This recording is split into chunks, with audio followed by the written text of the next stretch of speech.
नमस्कार, स्वागत है आपका हिमाचल फर्स्ट में। मैं हूं प्रिंस मेहरा। दिन भर की बड़ी खबरें लेकर आपके बीच हाजिर है। तो चलिए बढ़ते हैं अब तक की सुर्खियों की तरफ। फरवरी में राशन डिपुओं में जमा होंगे बिजली और पानी के बिल। पत्नी की अंतिम इच्छा पूरी करने को लेकर डॉक्टर ने सरकार के नाम कर दी करोड़ों की संपत्ति। जोगिंद्रनगर में सेना का हेलीकॉप्टर की इमरजेंसी लैंडिंग। हिमाचल भाजपा अध्यक्ष सुरेश कश्यप व शिक्षा मंत्री गोविंद सिंह ठाकुर हुए कोरोना पॉजिटिव। ओमिक्रॉन के खतरे के बीच लाहौल स्पीति में स्नो फेस्टिवल का आयोजन। कांग्रेस ने राज्यपाल से की ये मांग। नायब तहसीलदार परीक्षा में आयु सीमा में 1 वर्ष की छूट देने की उठाई मांग। अब खबरें विस्तार से। हिमाचल प्रदेश के राशन डिपुओं में फरवरी महीने से बिजली और पानी के बिल जमा हो सकेंगे। इसके लिए सरकार ने डिपो होल्डरों को प्रशिक्षण देना शुरू कर दिया है। प्रति बिल पर डिपो होल्डर की कमीशन रहेगी। इन डिपोओं में लोक मित्र केंद्रों में मिलने वाली सुविधाएं भी उपलब्ध कराई जाएंगी। हिमाचल सरकार के आदेशों के बाद विभाग ने इसकी प्रक्रिया शुरू कर दी है। हिमाचल में 5000 के करीब राशन डिपो हैं। लोग हर महीने राशन लेने आते हैं। ऐसे में लोग अपने घरों के बिजली और पानी के बिल भी जमा करा सकते हैं। बिजली बोर्ड की तरफ से डिपोओं में मशीनें स्थापित की जाएंगी। पहले चरण में ये सुविधा 3000 डिपोओं को मिलेगी। धीरे धीरे अन्य डिपोओं को भी इस सुविधा से जोड़ा जाएगा। खाद्य नागरिक एवं उपभोक्ता मामलों के मंत्री राजेंद्र गर्ग ने बताया कि सरकार की इस पहल से जनता को फायदा मिलेगा।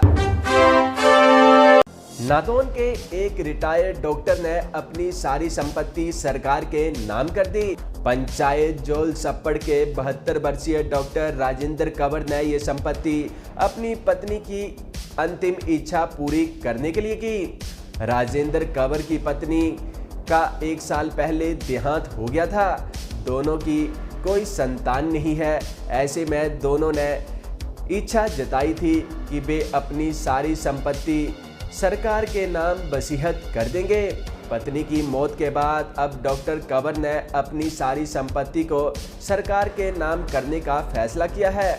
जोल सप्पड़ के गांव सनकर के 72 साल के डॉक्टर राजेंद्र कंवर और उनकी पत्नी कृष्णा कंवर दोनों सरकारी नौकरी करते थे। डॉक्टर राजेंद्र स्वास्थ्य विभाग में नौकरी करते थे तो वहीं उनकी पत्नी शिक्षा विभाग में नौकरी करती थी। रिटायरमेंट के बाद दोनों की इच्छा थी कि उनकी कोई इंसान ना होने के चलते वे अपनी सारी प्रॉपर्टी सरकार के नाम कर देंगे। इसी बीच पत्नी का देहांत हो गया, जिसकी तमन्ना पूरी करने के लिए पति ने संपत्ति दान कर दी। जोगिंद्रनगर में शुक्रवार को तकरीबन 3 बजे के आसपास भारतीय सेना के 2 हेलीकॉप्टर एथलेटिक्स सेंटर जोगिंद्रनगर खेल मैदान में अचानक लैंड हुए। हेलीकॉप्टर की आवाज सुनकर आसपास के लोग इकट्ठा हो गए। भारी भीड़ को देखते हुए पुलिस की टीम को मौके पर पहुंचना पड़ा और व्यवस्था को संभालना पड़ा। आपको बता दें, करीब आधे घंटे के बाद सेना के दोनों हेलीकॉप्टर अपने गंतव्य स्थानों की ओर रवाना हो गए। सेना के दोनों हेलीकॉप्टरों की अचानक इस तरह से जोगिंद्रनगर के खेल मैदान में लैंडिंग होने के बारे में किसी को भी पूर्वानुमान नहीं था। सांसद और भाजपा प्रदेश अध्यक्ष सुरेश कश्यप कोरोना संक्रमित पाए गए हैं। उन्होंने ट्वीट कर ये जानकारी दी है। सुरेश कश्यप ने लिखा कि शुरुआती लक्षण दिखने पर उन्होंने कोरोना टेस्ट करवाया था, जिसकी रिपोर्ट पॉजिटिव आई है। उन्होंने खुद को घर पर आइसोलेट कर लिया है और डॉक्टरों की सलाह ले रही हैं। सुरेश कश्यप ने कहा कि उनके संपर्क में आए लोग कोरोना जांच करवा लें और डॉक्टरों की सलाह से खुद को आइसोलेट कर लें। उधर अध्यक्ष ने लोगों से ये भी अपील की है कि वे सतर्क रहें और कोरोना संक्रमण से बचाव के लिए सरकार द्वारा बताई जा रही सभी आवश्यक सावधानियों का पालन करें। वहीं शिक्षा मंत्री गोविंद सिंह ठाकुर भी कोरोना पॉजिटिव पाए गए हैं। लाहौल स्पीति में स्नो फेस्टिवल का आयोजन करवाकर प्रदेश सरकार और स्थानीय विधायक डॉक्टर रामलाल मारकंडा ने लोगों की जिंदगी को खतरे में डालने का काम किया है। एक तरफ जहां प्रदेश में ओमिक्रॉन को लेकर नई बंदिशें प्रदेश सरकार द्वारा लगाई जा रही हैं, तो वहीं दूसरी ओर लाहौल स्पीति में प्रदेश सरकार स्नो फेस्टिवल करा रही है। ये बात लाहौल स्पीति के पूर्व विधायक रवि ठाकुर ने भूंतर में आयोजित बैठक की अध्यक्षता करते हुए कही। उन्होंने कहा कि एक तरफ मुख्यमंत्री जयराम ठाकुर व उनके मंत्रियों के महत्वपूर्ण कार्यक्रम रद्द किए जा रहे हैं, वहीं दूसरी तरफ लाहौल स्पीति में स्थानीय विधायक एवं सरकार में मंत्री डॉक्टर रामलाल मारकंडा घाटी में स्नो फेस्टिवल कराकर लोगों की जान को खतरे में डाल रहे हैं। पूर्व विधायक ने कहा कि प्रदेश सरकार राज्य में एक बार फिर से लॉकडाउन लगाने की बात कह रही है, वहीं दूसरी तरफ लाहौल घाटी में स्नो फेस्टिवल का आगाज किया जा चुका है। ऐसे में सरकार के दो चेहरे सामने आ रहे हैं।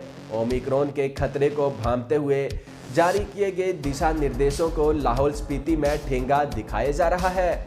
भूंतर में आयोजित बैठक में ये निर्णय लिया गया कि ओमिक्रॉन के खतरे को देखते हुए पार्टी कार्यकर्ता उपायुक्त के माध्यम से ने स्नो फेस्टिवल को फिलहाल स्थगित करने के लिए राज्यपाल को ज्ञापन भेजेंगे।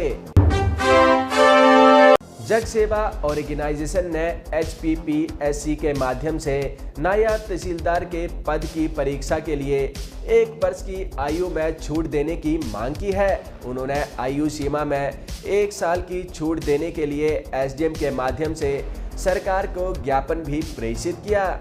जग सेवा ऑर्गेनाइजेशन के प्रदेश अध्यक्ष जगपाल राणा ने कहा कि नायब तहसीलदार के 20 पद स्वीकृत किए गए हैं, जिसके लिए 21 वर्ष की आयु सीमा रखी गई है। उन्होंने सरकार से आयु सीमा के लिए 1 वर्ष की छूट देने की मांग की है। इससे 1 साल के दौरान आने वाले युवाओं को भी इस परीक्षा में बैठ सकेंगे। सरकार ने 27 जनवरी तक ही आवेदन करने की अंतिम तारीख रखी है। उन्होंने इस पद के लिए आयु सीमा को 1 जनवरी 2022 तक करने की मांग की है। SDM ने उनकी मांग को लेकर सरकार तक पहुंचाने का आश्वासन दिया है। इसी तरह की तमाम बड़ी खबरें देखने के लिए आप जुड़े रहें हिमाचल फर्स्ट के साथ। जय हिंद।